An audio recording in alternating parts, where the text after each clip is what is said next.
Howdy, I'm Ben Solak. Let's scout some quarterbacks. Welcome to the play sheet. The opening script, the rise of JJ McCarthy.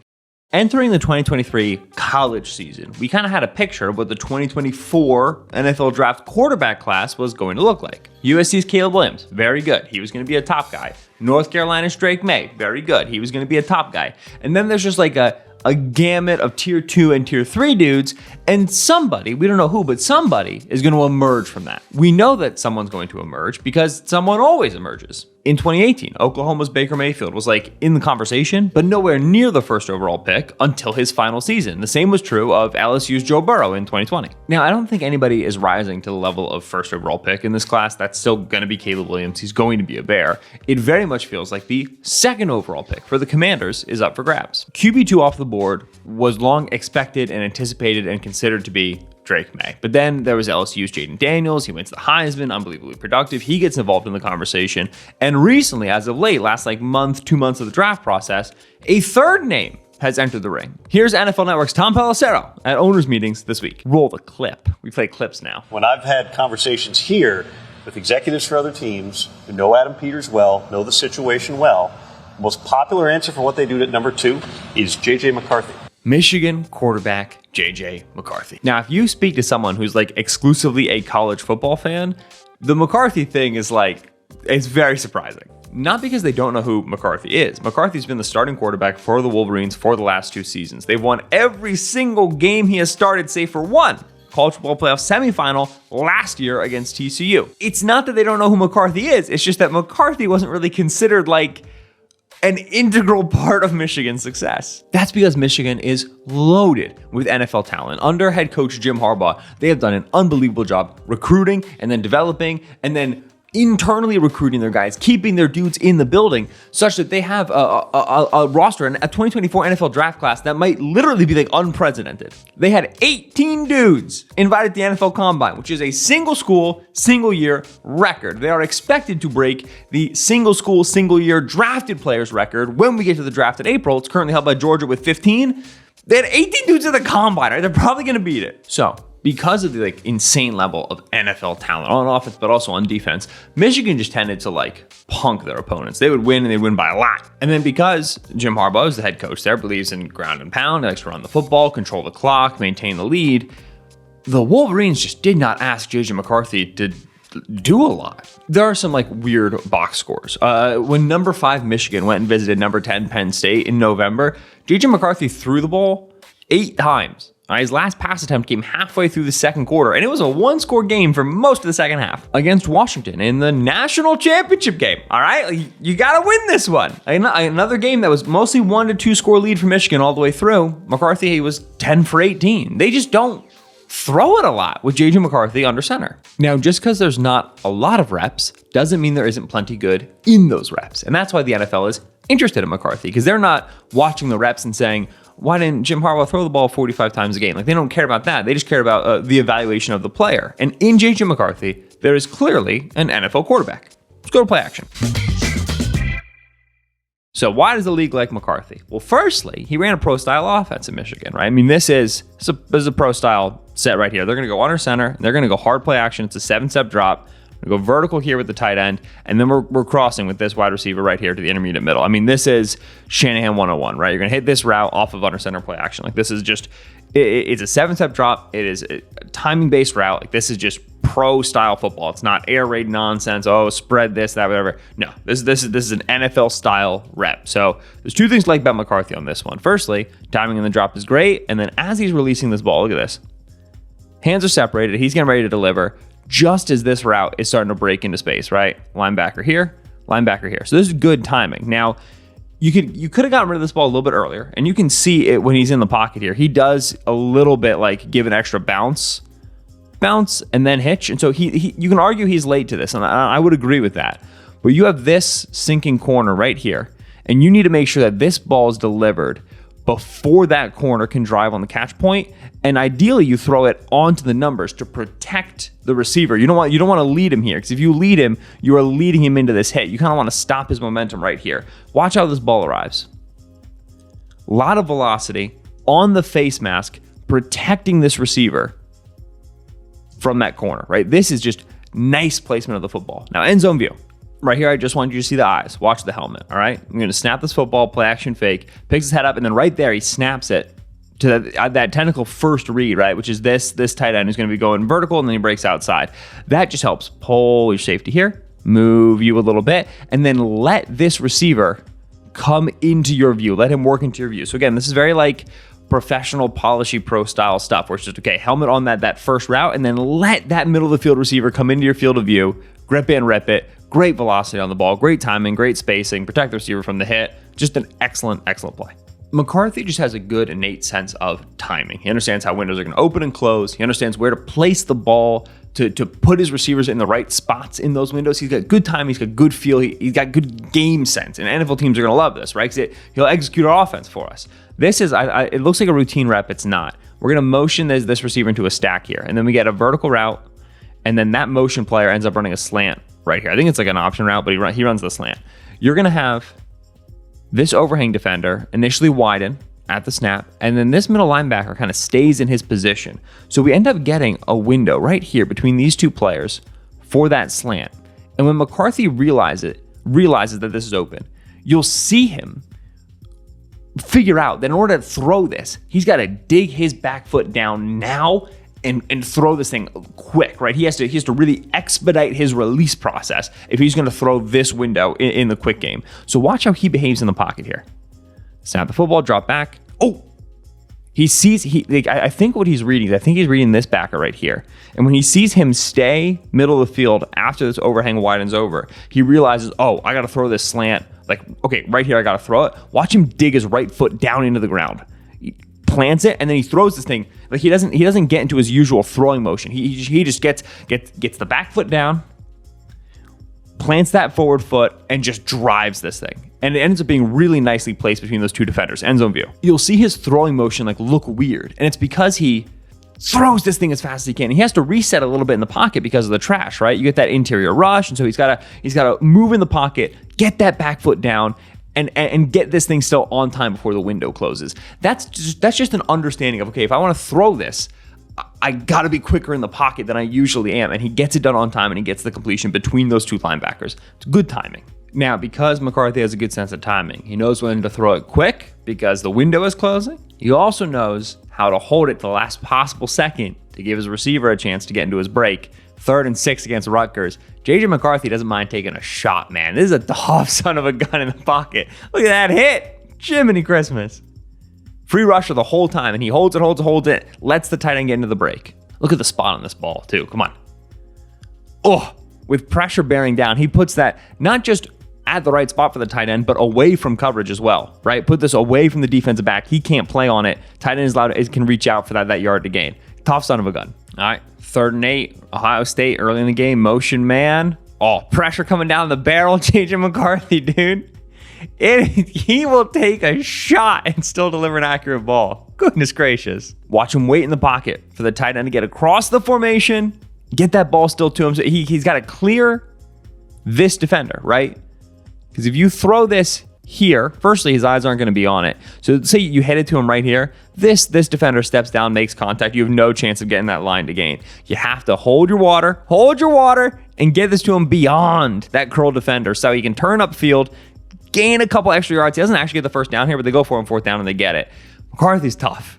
Now, one of the big questions with McCarthy is just how much can he create outside of structure? Just how much of like a second reaction scramble drill player can he be? Because he definitely has quickness and speed. I don't think he's got like game-breaking speed. I think he's quick and he's fast. He definitely has a plus arm. I don't think he has like a 90th percentile arm. I think it's more like 70th percentile, but it absolutely is there. And he's not the biggest dude. I know combine-wise came in 6'2", 220.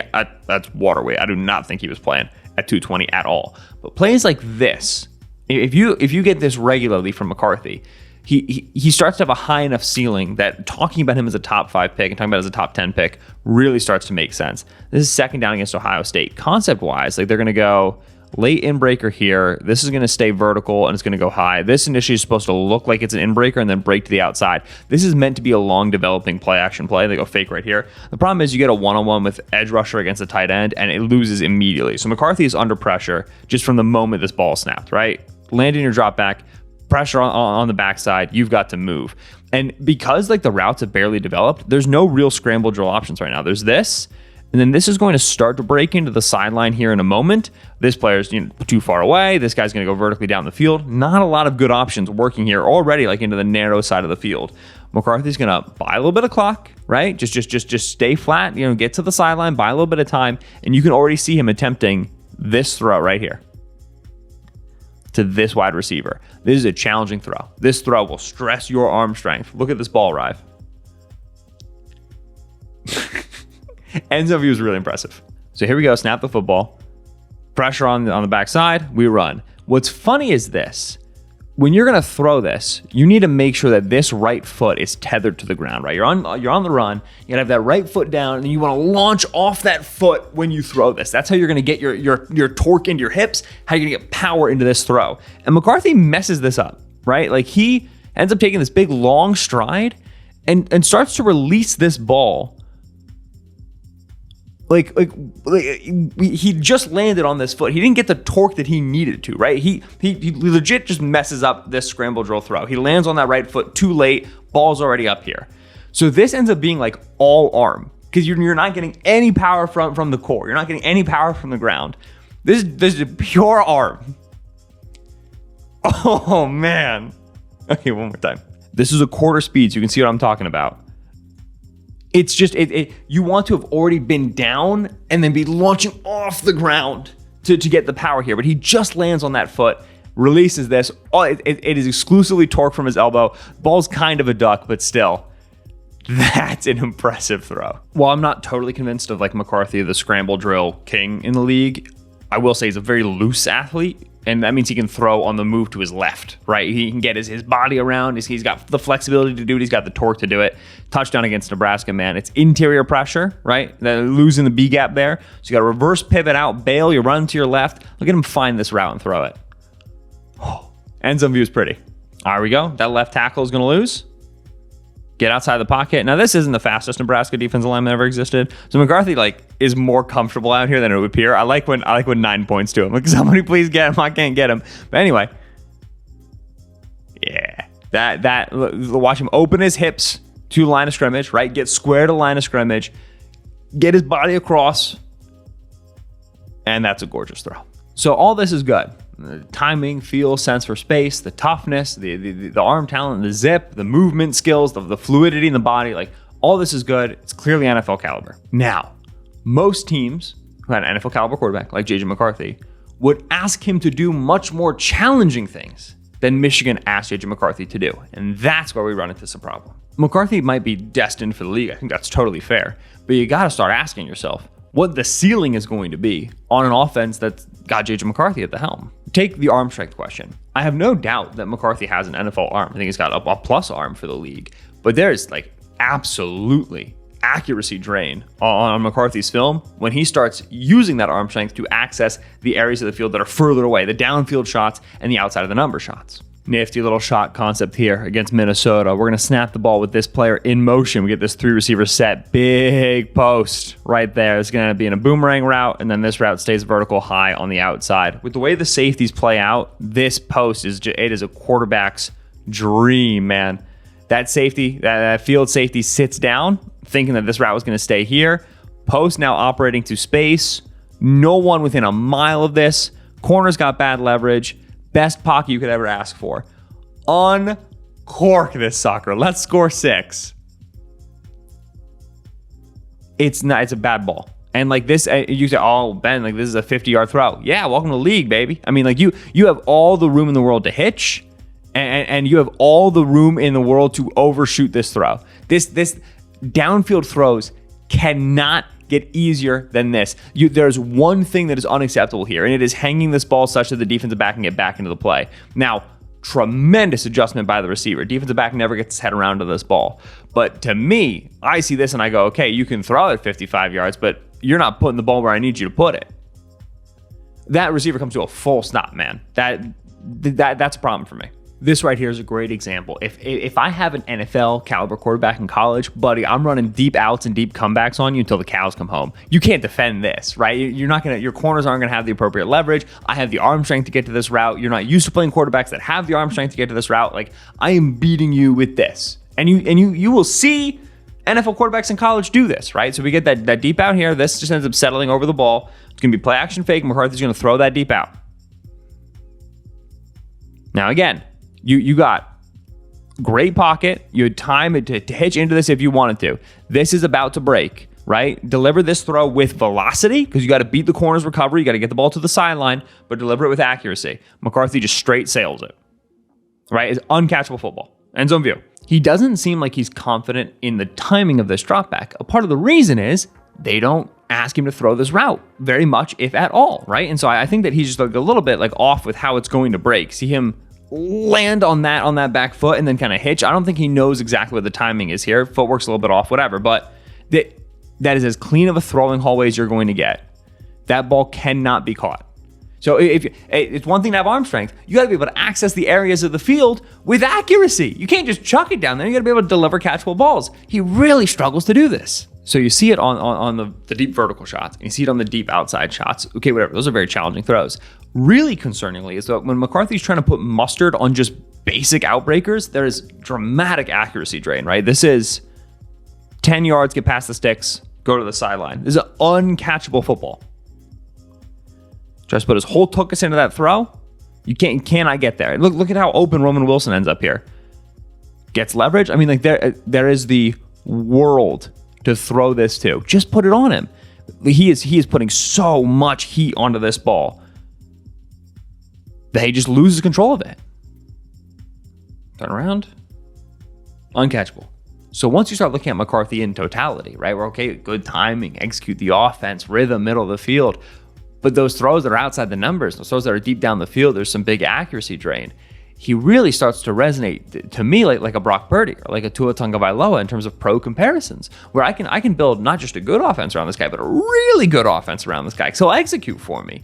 But once I ask him to elevate, once I need him to make some more challenging plays, there's just not enough there. And you have to ask yourself as a drafting team with the 2nd overall pick, 3rd overall pick, 4th overall pick, trading up into the top 5, top 10, do I want to destine myself to a Brock Purdy, Tua Tagovailoa arc with that early of a draft pick? That to me is a very challenging proposition. The biggest reason why he gives me Purdy Tua vibes is because there are those plays on film where he just kind of throws it because someone told him it was going to be open, and he isn't really looking at coverage the way he needs to look at it, and it can lead to some big mistakes. First play against Bama, I told you, they like these outbreakers, right? So we're going to go outbreaker here. We're going to get a little rub action, and then break out to the sideline again here. Late in breaker coming across, because this is sprint out action, right? They're going to snap this, and he's just immediately going to move out to his right. You should probably take the underneath in breaker immediately. Like right here, this should be your first look, and you should throw this. He's got his helmet on it. He doesn't take it. I think he always wants to get backside here for some reason, so opens his helmet up backside. There's way too much mess, so now you're outside of structure. Still looking at this. This is still open. Still looking at this. This is running out of time to be open, right? Because this incoming corner is going to take away this route. So this player right here just denied this for you. That's important to remember. You just looked at him, dude. What are we doing? Well, okay, firstly, throw this. Okay, secondly, if you're not going to throw this, presumably you're not throwing this because of him. So how are you going to throw here? You just decided based off of the presence of this man. We kind of just forgets he's there. And then that ends up not being a pick because like his pinky toe is on the sideline, but boy, rough decision. This throw reminds me so much of a Tua throw, because if you wanted to talk yourself into it being like anticipation and accuracy and vision, you could, but I don't think it is. They're going to go motion and then snap the football when he's stacked, right? And this is going to be a post here. And the stack player is going to end up being a crosser here. So what you're trying to do is you're trying to read this deep safety. And he becomes the deep safety. You're trying to make him wrong. If he takes this, you throw this, whatever. You're going to go underneath right here, and then this is going to go vertical. Okay. So we're going to snap the football with him in motion. And we get this safety staying high, right? I mean, like he's on this hash here. He's got some depth to him. And so this crosser is going to work into space. It's going to have leverage over that safety. This corner is occupied with the vertical route right here. Nice. The problem is this player, right? And this was initially one of the two safeties, right? So when they snap this football, you're the first thing you're keying as a quarterback is the safeties. And they kind of rotate here, right? You get one safety stays deep, and then this safety stays robbing right here. Okay. This presence should take away this route. It just should. What the rule should be that if this safety is robbing on this hash, you can't throw this. Maybe when it gets far enough behind him that you can throw it over the top and land it in the bucket, but you cannot try to throw this with velocity into this window. You don't. That throw doesn't exist. He throws this, and it's a catch and a touchdown. I want you to see the end zone view where this ball lands. Snap the football, drop back. This should be intercepted 100 times, right? Right as McCarthy goes to throw this, his eyes are still on this route. I don't think he believes for a second McCarthy's throwing anything here. Like with velocity, I think he expects McCarthy to throw over the top. And so he turns around as this ball comes and then perfectly between two defenders. But this is just not good quarterbacking. You can see him have a little bit of a panic in the pocket. Right? Thinking about throwing that 9 ball out there. It's kind of tied up. Okay, working to the backside. Starting to feel pressure here coming off the left tackle. So I'm just going to throw this thing. But this is a defensible throw if you are throwing it with touch. And McCarthy doesn't like to throw with touch. If you throw this over the top, you're trying to get it over this safety here, lead him upfield. This is a defensible throw. Absolutely, I totally get it. Throwing this with velocity should unequivocally be intercepted by 25. Touchdown. So in McCarthy, I have a point-and-shoot quarterback, right? I have a guy who's going to do what he is told. And the league loves guys who do what they're told. Like that's why the league has interest in him, is because he has the timing and he has the accuracy and everything that makes that Shanahan offense work. Now, there is out of script, out of structure potential, right? He very clearly is a good mover. He's a great thrower on the run. So now we're somewhere in like the Brock Purdy tier, where like the whole thing that Purdy brought to the 49ers offense was that out of structure potential, right? It was that play creation ability. But Purdy will throw the ball downfield some more. We could say, his ceiling is like, Jordan Love, right? Jordan Love's like this loose athlete, hits all these trick shots in the Shanahan offense. But again, Love's pushing the ball down the field. He's throwing out-breaking routes with accuracy. McCarthy's range of influence on the field, like the area of the field in which he works and is successful, is just not the area of the field that describes a high-ceiling quarterback. It is a fine quarterback. It is a starting quarterback. He is an NFLer. Draft him, play him, rookie contract quarterback, build around him. Unequivocally, that's there. But the ceiling? Top 5 pick?